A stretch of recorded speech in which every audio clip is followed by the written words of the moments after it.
so I don't have to worry about like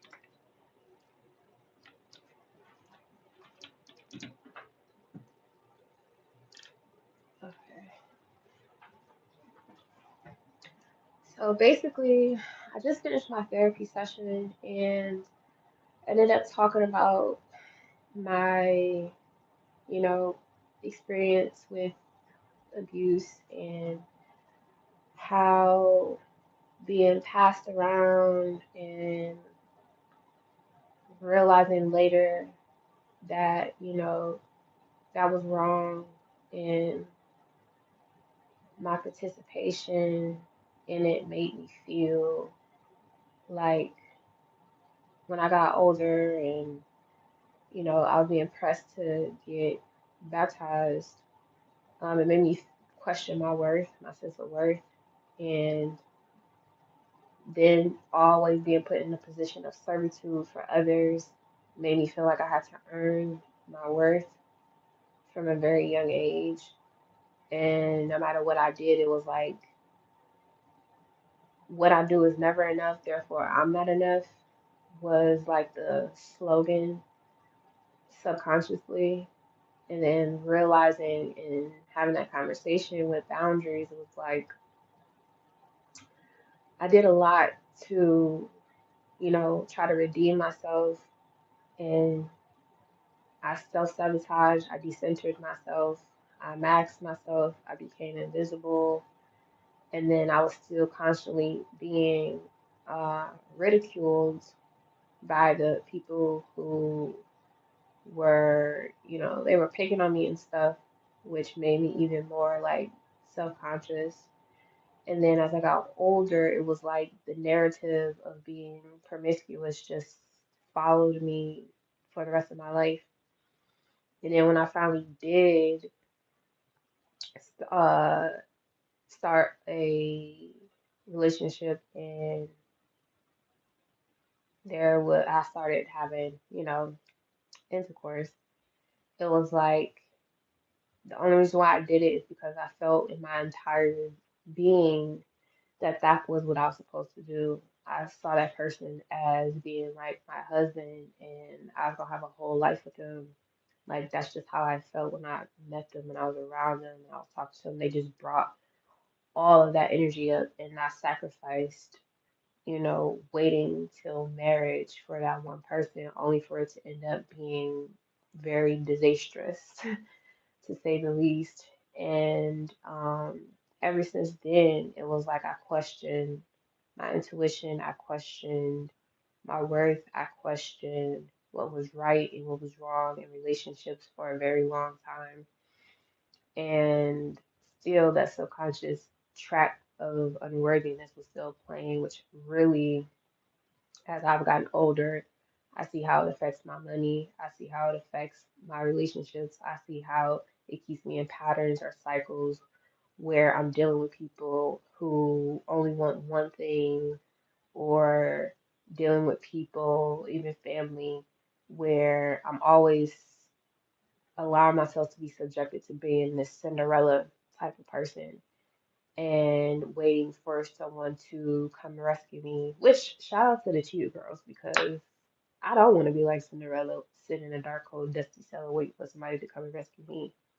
Okay, that rang a bell for me when I came out, even as a teenager, because it's kind of like I didn't want somebody to come rescue me, and then being told, well, maybe that's what you need or something like that. And it's like I didn't really believe that, but the same storylines being told over and over, which is so important as a parent, that I speak life into my children. I speak with reason. I speak with open-mindedness, open heart, and just being open, spiritually has enabled me to be more aware of how words are powerful in the development of, children going into adulthood, because it's the stuff that we tell and repeat, the things that we repeat to our children over and over becomes their soundtrack subconsciously in their head that they live off of without even being aware of it until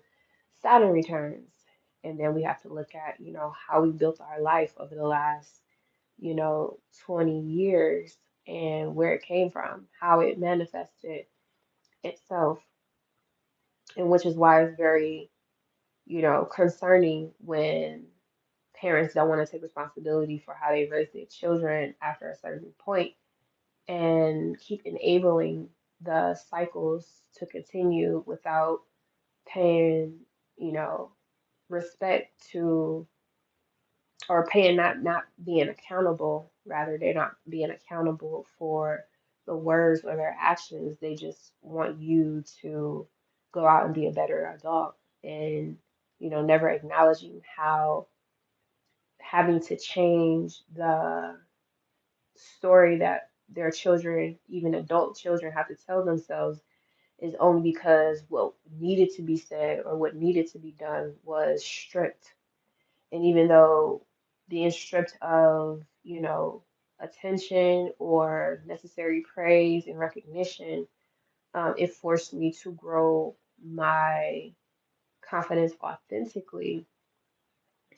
However, it came at the cost of already feeling like not good enough or having shame and guilt surrounding being confident, and especially regards to sexuality, being extremely religious as well as having an abusive background. It really kind of like did a number on my sacral, and having issues with that. And I used to have issues with bedwetting and UTIs and things of that nature. And it's like pressing through understanding where all that like generated from in my healing journey, and even till now making that connection, because life is it's a spiral. And we think we're out of something, but then when we're forced to go back through it, it's because we're forced to relearn, with new awareness what we've already been through to grow higher. It's never to be subjected to being lower or less than, or feel like, oh, I'm tired of going through this.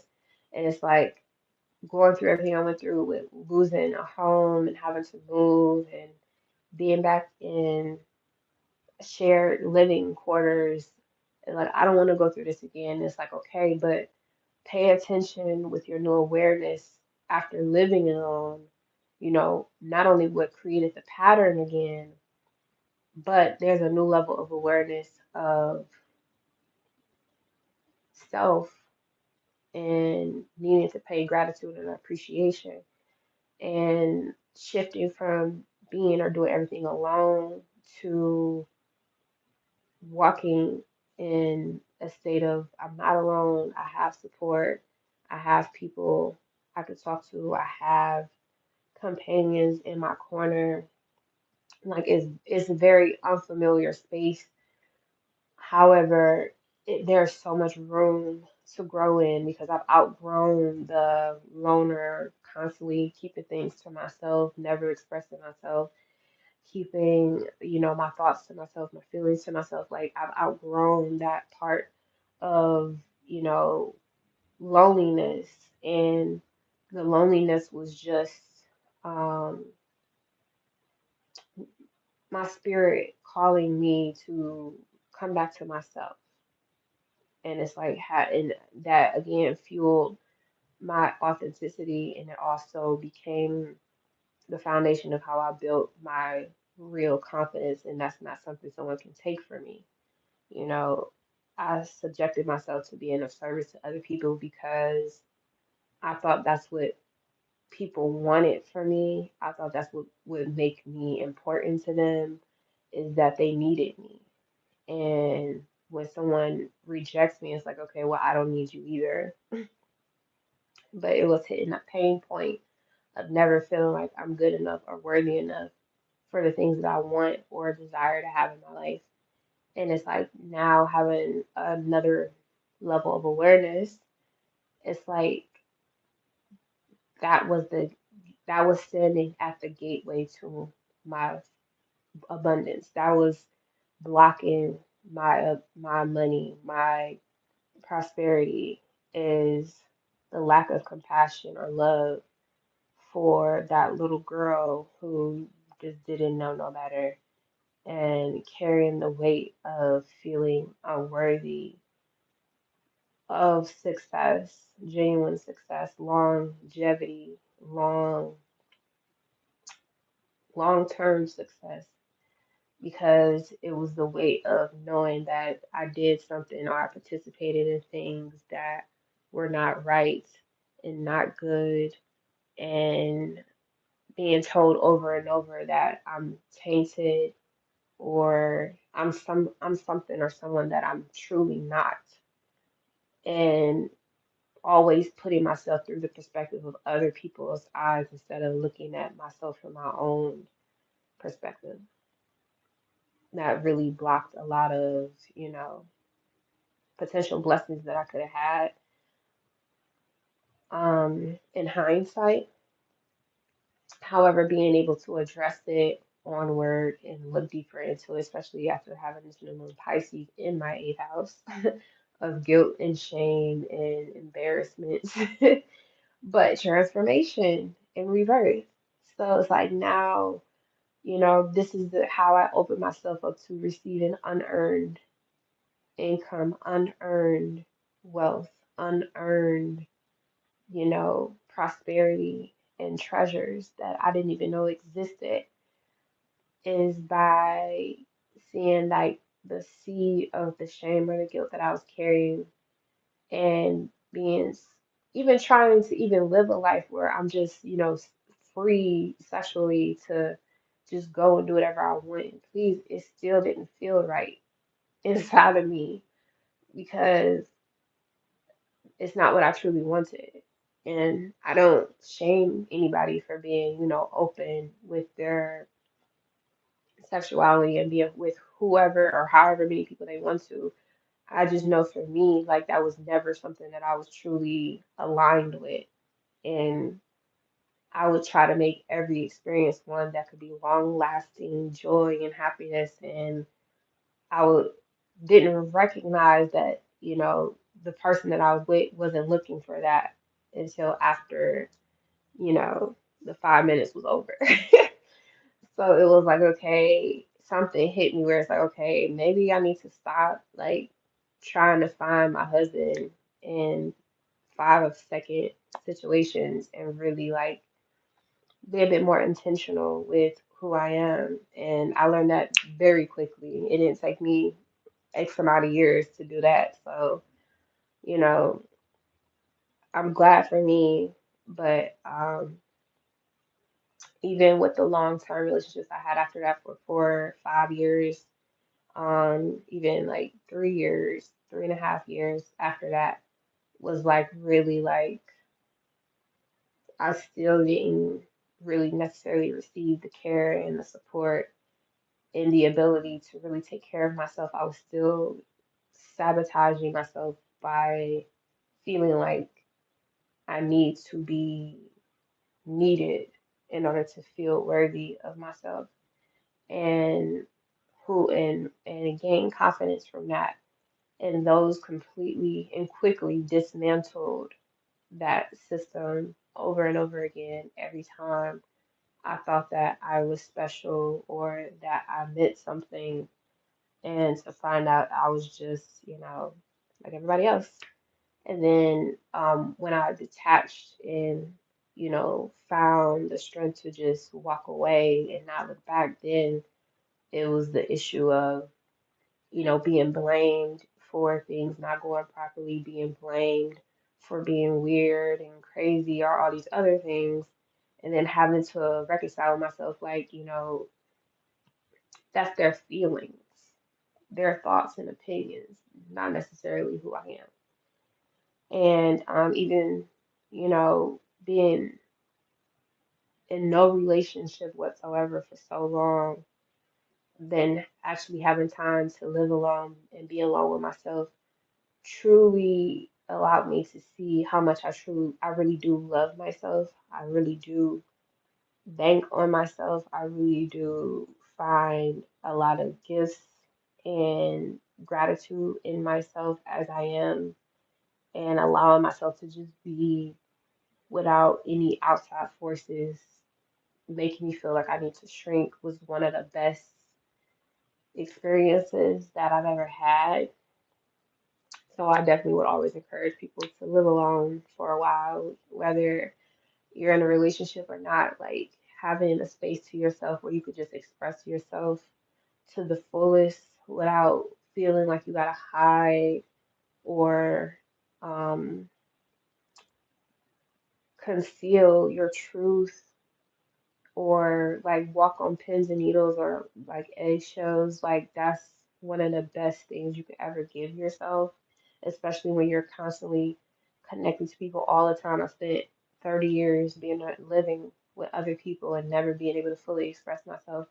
And the things that I truly felt was me, I had to hide like in like a space where no one could see or touch or disturb, and then to have that freedom to just be open with it, in my own space gave me a higher level of awareness of myself that being back in a space with other people showed me how much of myself I shrink now for other people and how much I don't have to do that and just live out loud, live comfortably. And even if that means I have to live like no one's watching me, just still be big and still be bold and still be expressive and not in a way to make other people purposely uncomfortable. Because I'm always mindful of my environment all the time because growing up, it was always taught to me to be that way on a level and depth of life or death. So I'm always aware of my surroundings and my immediate environment to that extent.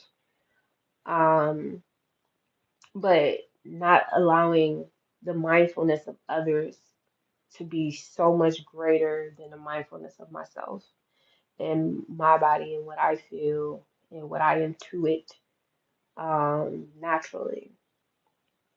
So, like, having to express, like, oh, like, I've been always, she's up now, always been forced into this role of, you know, being a caretaker, being the person to build everyone else's confidence up, and that coming from a foundation of feeling unworthy and then seeing it blankly for what it is and not feeling shame for myself, not feeling guilty, for the past, because, you know, any amount of guilt that I would have, I would truly and genuinely would for just forgive myself for, you know, allowing things like that to happen and not having full awareness or, you know, yeah, not having full awareness of what was really going on from that point up until, my full awareness, like allowing myself to let myself off the hook for all the actions that were taken up to this point where I had no knowledge. It was a blind spot that other people could see, but I couldn't see. And also developing a reputation where I'm being like completely promiscuous or open, you know, from other people and them treating me a certain way, like not allowing that to get to me, not allowing that to shame me or guilt me, not allowing other people's opinions to be the clothes that I wear every day, not allowing other people's feelings or thoughts to who they think I am to be how I dress myself up, how I talk about myself, how I think of myself. Because at the end of the day, like I'm so much more than what the physical world can stomach and swallow. So the actions and the lack of awareness at a stage in my life that was very short, but made an impact on others and how they treat me doesn't define the life that I'm meant to live. It doesn't define, the mission that I came here to create, live in, and pursue to its entirety. And um, I always saw family as being the secret to great treasure and abundance. But I also learned that most of whom I call family are really just people I picked from who I have sincere associations with, not necessarily relatives. And being at peace and okay with that is an adjustment.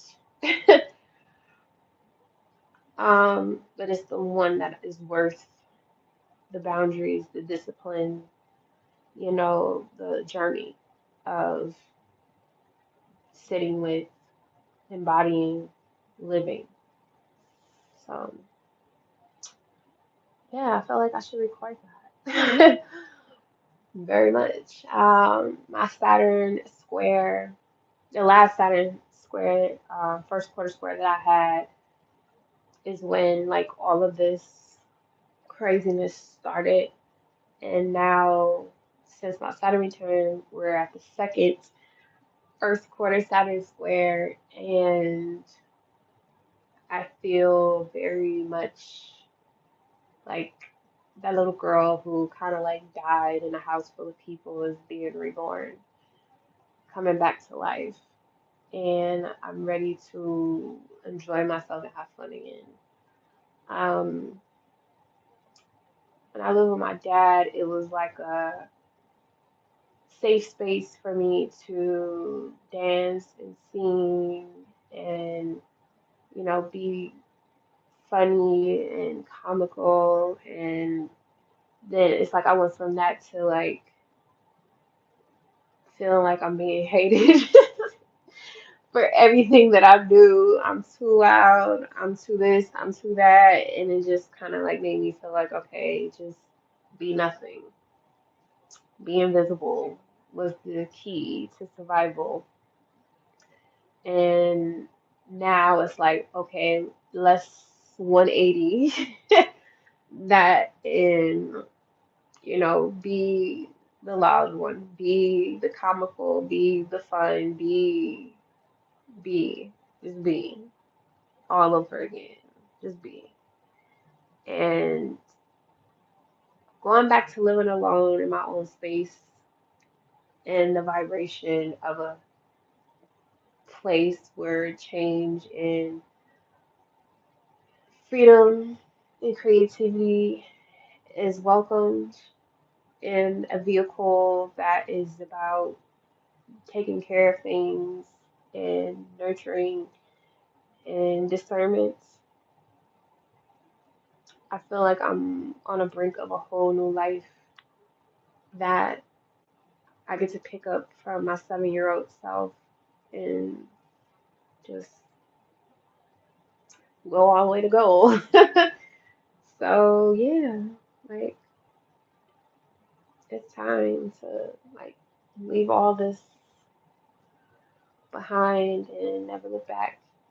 And I don't know, my goal is to, of course, be a millionaire first, and I have a solid plan on making that happen. And I don't care how long it takes,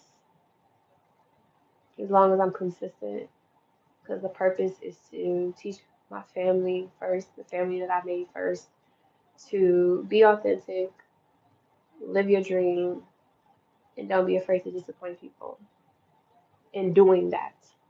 Because authenticity is the real moneymaker for the next 20 years anyway. And that authenticity will lead to greater dreams come Pluto Pisces era. So that's something I want to share with my children, all my children, birthed and unbirthed. To be authentic, every moment is a lesson in being more of yourself. And how to be at peace with the fact that you're more than what other people might think you are, and never take the illusion of inferiority as the coat that you wear through life.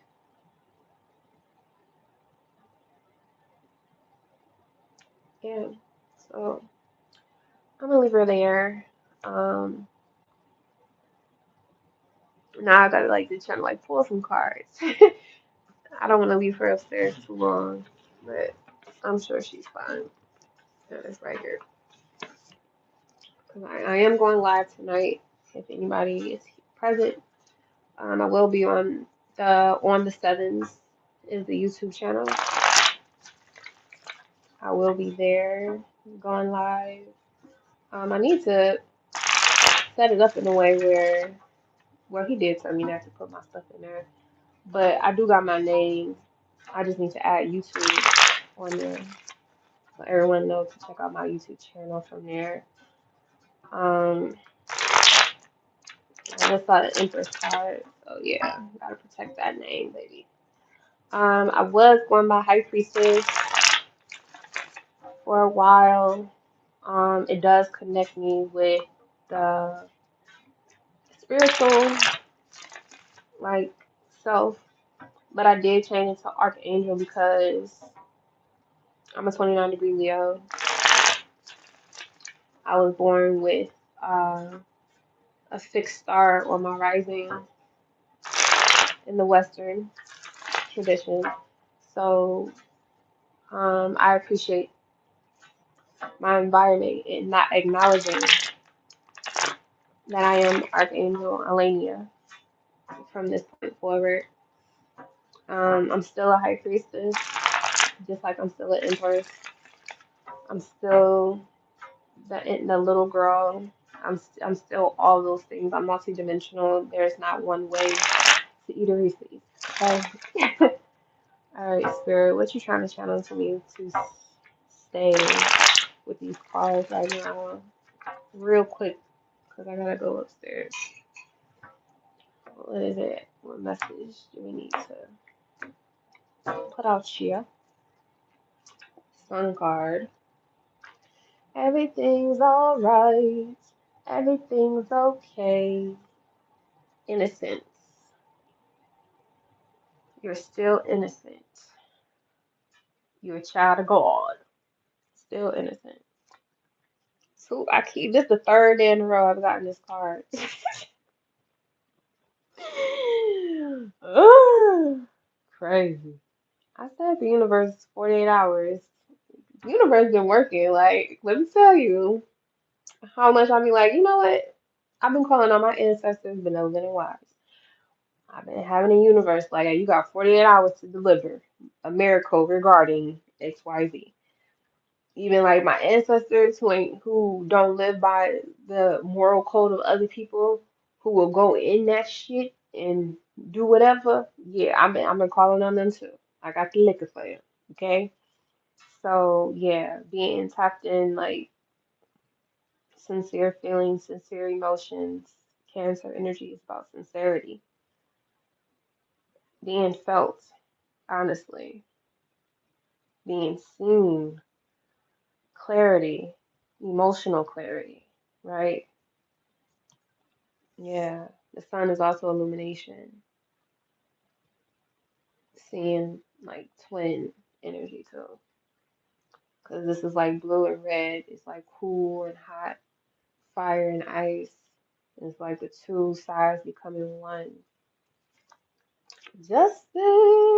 Okay, Libra energy in the house. All right.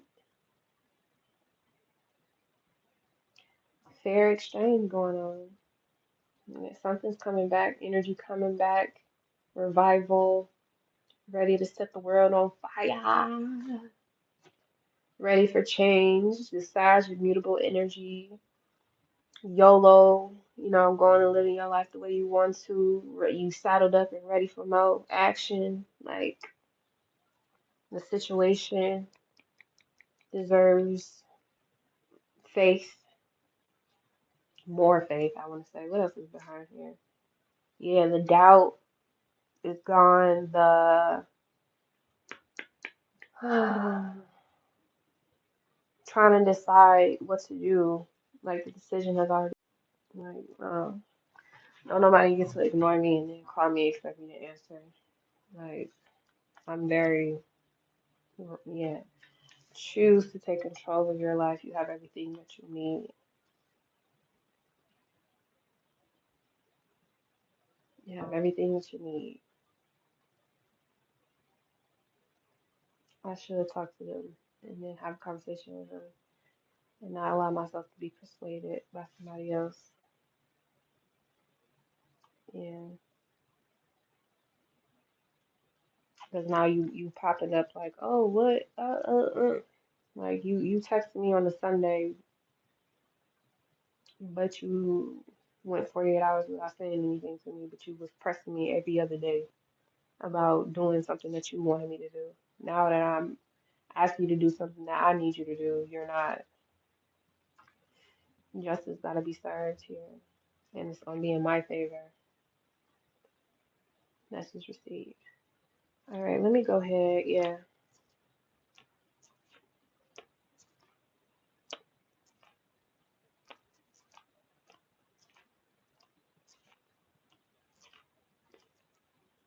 yeah. Stand on business.